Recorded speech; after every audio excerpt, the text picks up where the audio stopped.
Hello and welcome back to my video. Or if you're new here, hi, my name is Vanessa. I like to talk about books. I'm not too sure what's going on with my hair colour anymore. I had this done yesterday. I told my hairdresser just do what you want.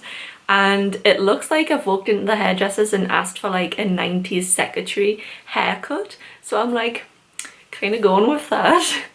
I don't think I suit lighter hair at all, so let me know in the comments what you think. Should I go back dark? It's also been a little bit of a filming drought for me because here's a story. I can only film on a Sunday morning and the lighting is not great. It is 10 o'clock in the morning. So I decided to invest in a ring light. It was really expensive, got it off Amazon, and it came the next day and it didn't work. So I asked for an exchange. Amazon don't do exchanges, so I'm having to send it back and wait for the money to go into my account so I can repurchase it, even though it is actually now an extra 20 quid. I'm so angry. And then wait for that to be delivered again. So until I can really like get all that sorted, I'm not able to film at any other time of the week other than on a Sunday morning. So unfortunately my video schedule for December is going to be quite poor, even though I wanted to be putting out about 3 or 4 videos a week. Anyway, that is enough of the chit chat. Let's get into today's video. So over November, I was just feeling really down, but I had got a new job, which is a promotion, which is something that just has never happened to me before, and I'm really far into my professional career. So I wanted to treat myself, and if you're not new to this channel, you'll know that I don't buy the books new. I just don't do it. All of these books behind me are either presents that I've accumulated because that's the only thing I asked for in terms of gifts, or I've bought them at charity shops or secondhand bookstores, and that really suits my way of reading. I generally accept I'm not going to be reading books that are newly published. I'm going to be very much behind everyone else's reading where they're at. I only read the Poppy War this year, but because I had achieved something which I thought that I would never achieve, I decided to treat myself and buy some books that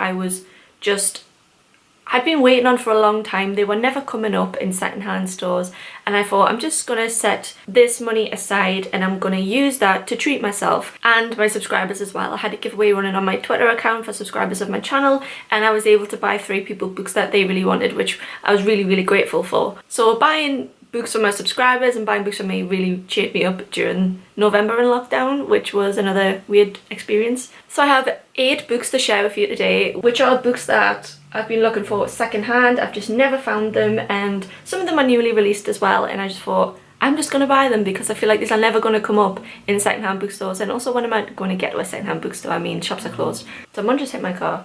Video first, then I'll sort that out. So the first books are books that I bought from Bookshoporg. And I do have a video about me exploring Bookshop.org, which is a new bookstore website online in the UK, which gives parts of its profits to independent bookstores around the UK. So if you want to know more about that, I'll put the link somewhere up here for you to watch.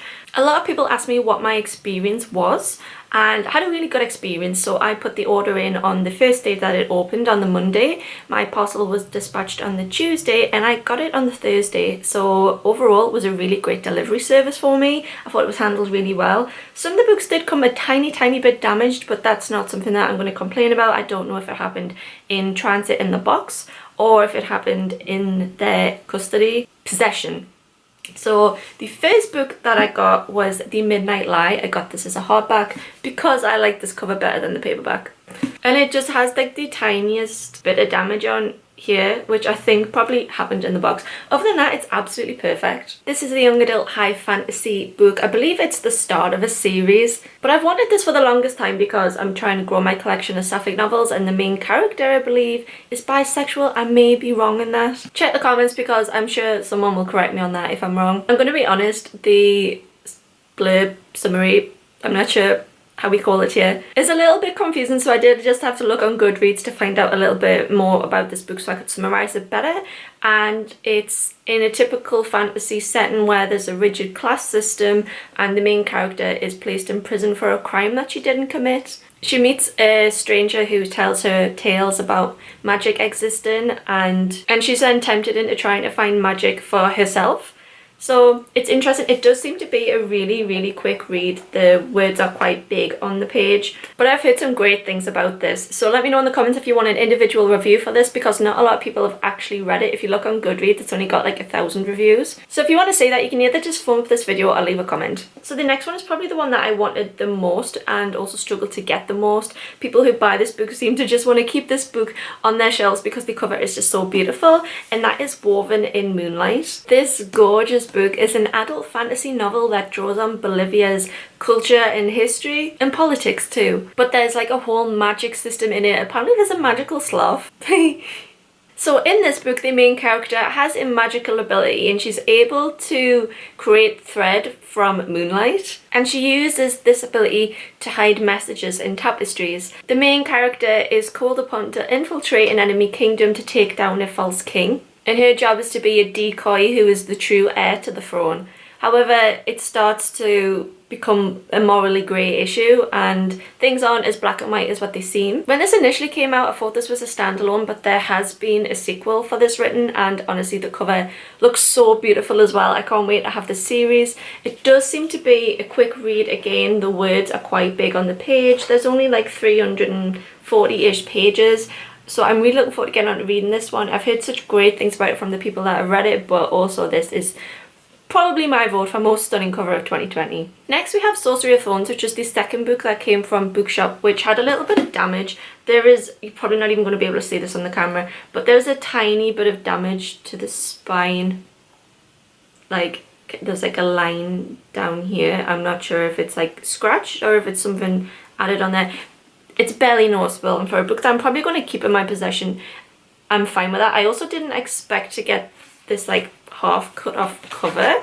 I think this is like what American publishers do to their books, because this is an American book. I don't believe this is actually published in the UK at all, but it's a bit of a strange thing. This is another novel that has a bisexual character in it, which is one of the reasons that I wanted it, but I've heard a lot of good things about this. This is a young adult high fantasy novel, and it's from the same author as An Enchantment of Ravens, which I haven't read, but it makes me kind of nervous because my friends who are also readers read that and didn't like it. I've not heard very good things about it, so it makes me a little bit nervous going into this one, but this one definitely does have a noticeably higher rating on Goodreads than An Enchantment of Ravens. All I pretty much know about this book, other than bisexual characters, is that the main character grows up in a great library and it's all about magic and books being alive. Something happens in the library which releases a terrible thing, and the main character is accused of treason and she's having to work with her enemy, who is a sorcerer, to resolve the issue. That's probably like the worst summary of this book ever told. I definitely didn't make it sound exciting at all, but we'll read it and we'll see what it's like. And the last one from bookshop.org was a book that I've been holding out looking for the hardback, but once you see it you'll know I would never find it in the hardback, and that's The City of Brass. Hardbacks for these are going for like £800. It's absolutely ridiculous. Who publishes this? I'm going to tweet them. HarperCollins, can you please reprint the first edition of the hardback for this book, because they are beautiful and I don't want to pay £800. So anyway, I really wanted to read it, so I got it in paperback, although it is on Scribd if you want to listen to the first book on Scribd if you have that membership. I personally can't sit and listen to audiobooks because I just, you know, start like drifting off and everything. I need a physical book in my hand, so I did buy it in paperback, but it's still very pretty. I don't know if this is classed as new adult or adult because it's published by HarperCollins, but regardless, this is book 1 in a trilogy, which is a high fantasy set in alternative Cairo. Honestly, this book has the most confusing, complicated summary on its back, and when you actually look at Goodreads, I feel like it gives you like a different vibe for the book. So I'm going to take the summary from Goodreads. So our main character is a con woman who lives on the market streets of Cairo. She doesn't believe in magic, however one day she accidentally summons a genie and things happen. I am on a roll today. Apparently this book is filled with like fully well developed magic system, politics, well fleshed out characters. It has very mixed reviews on Goodreads. People either seem to really love it or really hate it, so I'm going to give it a go and see how I feel about it. But generally I love books that are like this, that are like Aladdin-esque, set in a world that has drawn its inspiration from the MENA region. And it is a very long book. When a book has a glossary at the end, we know that we're going to get a good story. I'm also excited to read something that's drawing on like a more modern time in Egypt. It's I don't think this is like ancient Egypt at all. I think this is like 19th century inspired. But again, just correct me in the comments if I'm just talking out of my butt. Right, we're halfway there. The next stack of books are purely from Waterstones. I bought these like the night before lockdown happened, purely because I wanted to make sure that I got my hands on a signed edition that I really wanted. Actually, no, I tell a lie. One of these is from a couple of weeks prior to lockdown. So I'll talk about that one first. And that is book 2 in the Frostheart series. I just love this so much. Everything about this series is just so well thought out. There's so much detail gone into this. The author has just went, I just need to make this book the best that it can be, and he really went for it. I love the detail that goes into this series. So this is book 2. I read book 1 a couple of months ago and really enjoyed it. It is a middle grade novel which is also very well illustrated throughout. It's just full of pictures. This is set in a fantasy world which is a little bit like the Arctic. People live in little clans that are really far away from each other, and they rely on a system of pathfinders who are able to track the paths between each settlement and provide them with supplies, etc. And they do this on like magical sleighs. Well, when I first saw the synopsis of this, I thought a sleigh was just like something like a boat that you sat on and went down a hill, but they're more like boats on snow, if that makes sense. I wasn't really sure how multiple people were going to fit on a sleigh.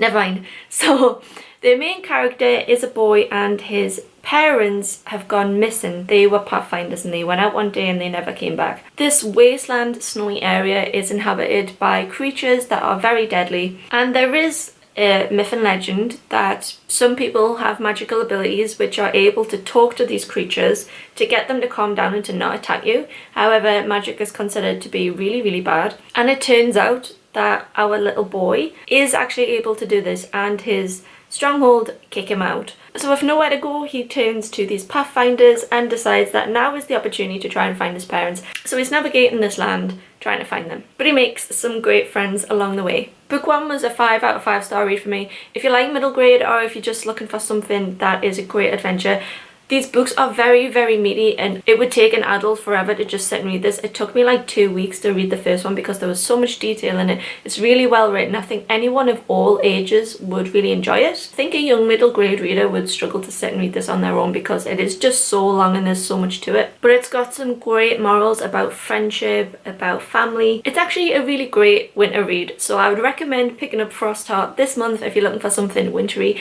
and just to get tucked up with. And the illustrations are fantastic. I'm just going to open the first couple of pages for you just to show you, because like, who puts this much detail just into like a blank page? It's just incredible. And then we have a map which isn't in the first book, and honestly it just keeps like going on. It's just got so much detail in it. It's absolutely great. So the next 2 books are on a buy one get one half price deal, which honestly, thank you Waterstones, because these are the books that I wanted. But that does mean they come with really annoying stickers on. But never mind. So the first one is Ninth House, and this is a Waterstones exclusive. Oh, that's beautiful. I've never seen a book with black spines before. Oh, it does something to me. Ninth House is a book that you've all been telling me to get for the longest time, but I had been waiting for it to come out in paperback because I can't really afford hardbacks. But I'm so pleased that I did wait for it to come out in paperback, because I love this like blue gradient black sprayed edges, and I got this like the week after it was published as well, so I don't know what Waterstones are doing, thinking that nobody would obviously buy this if it wasn't on a deal. Ninth House, I'm gonna have a stab at this and say that Ninth House is a new adult to adult book, which is dark academia fantasy. Our main character is Alex, who's definitely a troubled young woman. She is the sole survivor of a mass homicide event, and she's given the opportunity to join Yale University, but it is sort of kind of like a why her, why now moment. There does seem to be a catch to all of this, and she's asked to monitor some suspicious societies, namely a society that can raise the dead, and they tamper with all kinds of forbidden magic. And now a girl has been murdered on campus. So it sounds a little bit like a crime whodunit mystery sort of book. which I love. I love that when it's in new adult fiction. I loved it with Crescent City. I have really enjoyed Leigh Bardugo's Shadow and Bone series. I believe this is a standalone, and it's very, very long actually. This has some great reviews on Goodreads though, so I'm really looking forward to getting around to reading it. I just wish that I had this around Halloween time, because I think this would make a great Halloween read. But I'm really, really getting into dark academia like everybody else. So with that offer, I then got Legendborn. This is a young adult fantasy novel, which is the first book in an upcoming series, but it is a debut author. This book is so talked about. A lot of people are saying this is one of the best books that they've read this year, but I don't want to set myself up with high expectations, because if I really expect great things from a book, they usually don't deliver. What I am really excited for in this book is apparently this has a polyamorous relationship in, which is something that I've not read in a book, so I'm very excited about that. This is actually a fairy tale retelling, which is something that I absolutely love. The majority of my shelves are filled with fairy tale retellings. I can't get enough of them, but this one is a retelling of the King Arthur Merlin story, which I'm very excited by. This book is set in a modern world. Our main character is Bree, and she's 16 years old, and her mother is murdered. After the murder of her mother, she joins a residential program, but when she's there, she witnesses a magical attack. She quickly discovers that she has her own magical ability that she's been burying, and also remembers something about the night of her mother's death. Legendborn are a magical group who are descendant from the Knights of King Arthur, and there's like a magical war on the horizon that the main character has to get involved in. This seems like a thick, chunky book. The writing is absolutely tiny, and it's over 400, it's nearly 500 pages long. Ooh, I did just find like a table of bloodlines, so it seems like people's abilities are based on the bloodline of their sirs that they come from. But anyway, I've heard really good things, so I want to read it. So last but certainly not least, my new prized possession in my collection is the second book by an author who I've absolutely raved about on this channel. Their debut novel is one of the best books that I've ever read, so when I heard that there was a second book coming out, but also that Waterstones had this beautiful edition and it was signed, I had to buy it, and this is the reason why I actually went to Waterstones in the first place. So I'm so excited to show you that in my possession I have this edition of The Devil and the Dark Water. So it just looks like a normal book, right? It just looks normal until I go, oh, ooh, ooh. That is magic. Non-book lovers are like, what the hell is she talking about? Like, downvote. But I love this continuum pattern spine. I've never ever seen this before. I think this is absolutely amazing. Also, oh, I didn't actually go to this page. There's a ship. Oh, but it is signed by the author as well, so it's another one to add to my signed collection. Oh, this is so good. So, Stuart Turton, author of The Seven Deaths of Evelyn Hardcastle, which is an adult crime magical. It's amazing. Just read it. It's definitely going to be the star of the show on my best reads of 2020 video that's going to be coming up in a few weeks time. So if you want to know more about it or more about the books that I've absolutely enjoyed this year, subscribe so you can see that video, I guess. Oh, it's even got colour on the bottom. Okay, enough of that, I need to stop. Ever since finishing his first novel, I thought, wow, this author is so talented. I really love his work, I love his writing. I think the way he's written this book is really, really smart. So I was really looking forward to book 2, which is something that I don't do. Generally, I finish a book, I'm like, it was well written, and I don't really think about their future works. But as soon as I finished that book, I was like, I need to know what is coming from this author in the future. Oh, that just feels so wrong. I've just been sat here for ages, just like looking at this. I need help. So for this one, I'm just gonna read the synopsis of this because I think the synopsis sums it up much better than I would ever be able to sum it up. It's 1634 and Samuel Pepys, the world's greatest detective, is being transported from the Dutch East Indies to Amsterdam, where he's facing trial and execution for a crime he may or may not have committed. Travelling with him is his loyal bodyguard, Arndt Hayes, who is determined to prove his friend's innocence, whilst also on board are Sarah Weasel, a noblewoman with a secret, and her husband, the Governor-General of Batavia. But no sooner is their ship out to sea than devilry begins to blight the voyage. A strange symbol appears on the sails, a dead leopard stalks the decks, livestock are being slaughtered in the night, and then the passengers hear a terrible voice whispering to them in the darkness, promising them 3 unholy miracles. First, an impossible pursuit, second, an impossible theft, third, an impossible murder. Could a demon be responsible for their misfortunes? With Pips imprisoned, only Aunt and Sarah can solve the mystery that stretches back into their past and now threatens to sink their ship, killing everyone on board. Whoa. Stuart Turton, if you're watching this, I'm expecting great things. And if you deliver on this, I don't know what I'm going to do. I'm just going to like you very much. Realistically, I'm probably not going to get around to reading this until 2021, but this is definitely something that I'm really looking forward to. You know that you just love books when you have a book in your hand that you just want to devour in one sitting right now, but you don't have the time, and it just makes you feel so warm.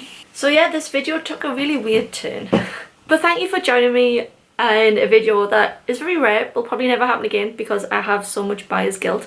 But I'm very pleased that I was able to support these authors at the same time. If you like this video, please consider subscribing to my channel. It would be really helpful if you'd leave this video a thumbs up, or even just like a little comment in the emoji. The engagement really tells YouTube that people are enjoying my content. Please let me know what books you are really looking forward to reading next year, because I have a lot of books on my radar, but I'm always open for more. And I will see you in the next video. Love you lots. Bye.